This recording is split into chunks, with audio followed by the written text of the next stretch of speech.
그러면 원수를 어떻게 사랑할까요?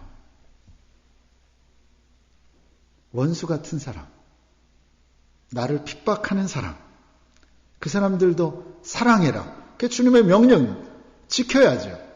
어떻게 사랑합니까? 오늘 제가 여러분에게 드리는 방법은 그 중에 가장 좋은 방법 중에 하나일 거라고 믿습니다. 어떻게 원수를 사랑합니까? 방법은 기도입니다. 주님은 우리에게 기도를 답으로 내놓으셨습니다.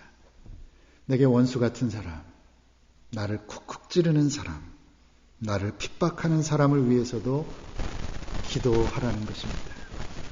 그것이 하나님의 뜻이며 우리를 향한 주님의 명령입니다. 주님도 사랑은 기도로 표현됨을 말씀하십니다. 반복되는 말씀이지만 사랑하는 만큼 기도하게 된다는 겁니다. 여러분, 누구를 위해 가장 많이 기도하십니까? 가장 사랑하는 사람을 위해서 기도하게 되는 겁니다.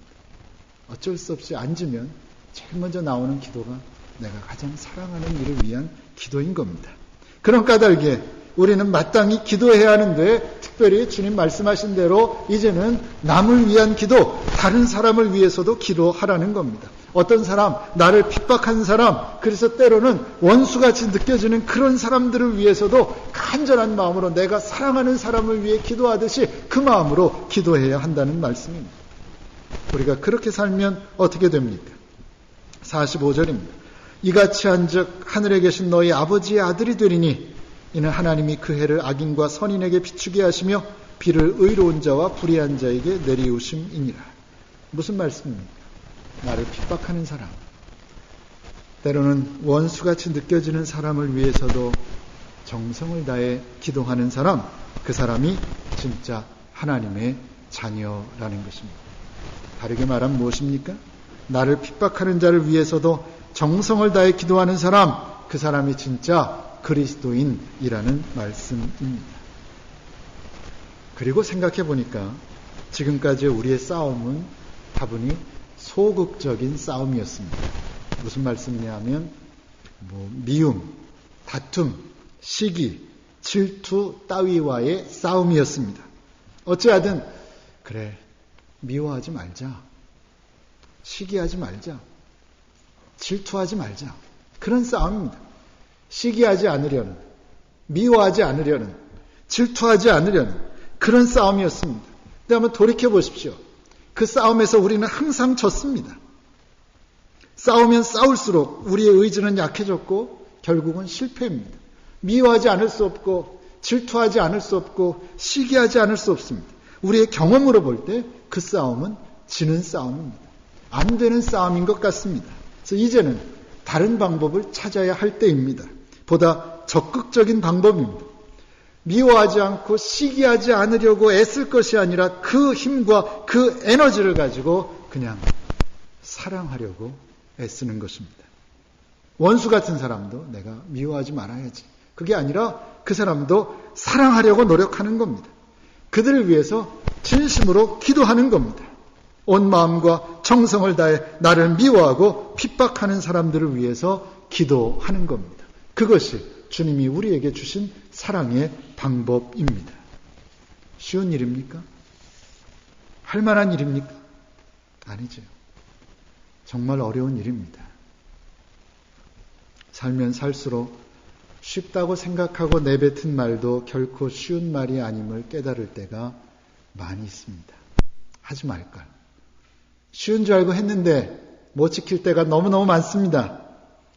원수를 사랑한다는 것 결코 쉬운 일이 아닙니다. 죽기만큼 힘들 수도 있습니다. 근데 왜 이런 말씀 드립니까? 그것이 우리를 향한 주님의 명령이기 때문입니다. 어찌해든 감당해야 하는, 감당할 때만 하나님의 자녀여 그리스도인이 되는 그런 분명한 주님의 명령이기 때문입니다. 그러니 쉬우냐 힘드냐 그런 것 생각할 것이 아니라 나를 향한 주님의 명령이니 나는 순종할 뿐이다, 이런 결단과 각오로 남을 위해, 내게 원수 같은 사람을 위해서 기도함으로 원수까지도 사랑하라신 주님의 명령을 온몸으로 감당하는 저와 여러분들 되시기를 바랍니다. 하나님께서 우리의 기도를 들으십니다. 어떤 기도를 가장 잘 들으실까요? 남을 위한 기도를 가장 잘 들으십니다. 저는 그렇게 믿습니다. 신학적 이론이 있는 것도 아니고 아무것도 없지만 그냥 저는 그렇게 생각합니다. 그래서 내가 남을 위해 많이 기도하면 결국은 내 기도는 하지 않아도 하나님께서 들어주신다. 저는 그런 생각으로 삽니다.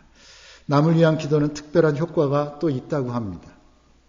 실제로 미국의 심장병 전문 병원에서 심장병을 앓는 400명의 환자를 A그룹과 B그룹으로 나눴습니다. 그리고 A그룹 환자들을 위해서만 기도해달라는 부탁을 또 다른 사람들에게 했습니다. 그리고 A그룹 환자들에겐 그 얘기를 했습니다. 누군가 너희를 위해서 너희의 병을 낫기 위해서 기도하고 있다. 그 사실을 잊지 말아라. A그룹 환자에겐 얘기했습니다. B그룹 환자에겐 그런 거 없고 그냥 마음대로 평소대로 하십시오. 그렇게 이야기를 했습니다. 10개월 뒤 결과를 한번 봤습니다. 결과는 놀라웠습니다. A그룹 환자들은 그동안 사망한 사람이 한 사람도 없을 뿐더러 대부분 건강 상태도 호전되었습니다. 반면에 B그룹 환자들은 60%에 이르는 환자들의 상태가 악화되었고 심지어 8명은 10개월 안에 세상을 떠난 상태였다라고 합니다. 동아일보 2001년 10월 4일자에는 미국의 의학 전문지에 실렸던 기사가 전제되어 실렸습니다. 한국과 미국의 대학의 연구팀이 1998년부터 1999년까지 서울의 한 병원에서 불임 치료 중이던 199명 환자의 사진을 환자 몰래 미국과 캐나다와 호주에, 그것도 각기 다른 교파의 기독교 신자들에게 주고 이 사진을 보고 이들이 아기를 가질 수 있도록 기도해달라고 부탁을 했습니다. 그리고 그 그룹과 기도의 부탁을 받지 않은 다른 환자 그룹의 임신율을 비교했습니다. 그런데 그 연구를 주도했던 미국 콜롬비아 대학의 로보 박사는 이렇게 말했습니다. 연구 결과가 황당해서 발표 여부를 오랫동안 고민했지만 두 그룹 사이의 차이가 명백해서 무시할 수가 없었습니다. 라고 말하면서 연구 결과를 발표했는데 전혀 모르는 사람들이었지만 그들의 기도를 받은 불임 환자의 그룹은 그렇지 않은 그룹보다 2배의 임신 확률을 보였다고 합니다. 물론 이런 신비를 과학적으로, 의학적으로 입증해낼 수는 없습니다. 그래서 이런 결과가 긍정적이든 부정적이든 논란의 여지는 늘 남아있는 겁니다. 냉소적인 시각을 가진 사람들도 많습니다. 이해할 만합니다. 그럴 만합니다. 그런데 영국의 윌리엄 템플 대주교는 그런 냉소적인 시각을 가진 사람들에게 이렇게 한마디 했습니다. 내가 기도했을 때 우연이 일어났습니다. 그러나 내가 기도하지 않을 때에는 그 우연조차도 일어나지 않습니다. 그렇게 이야기했습니다.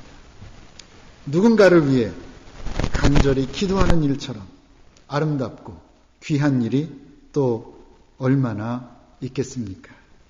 주님의 마음으로, 주님의 사랑으로 남을 위해 기도하기에 애쓰는 저와 여러분 되시기를 바랍니다.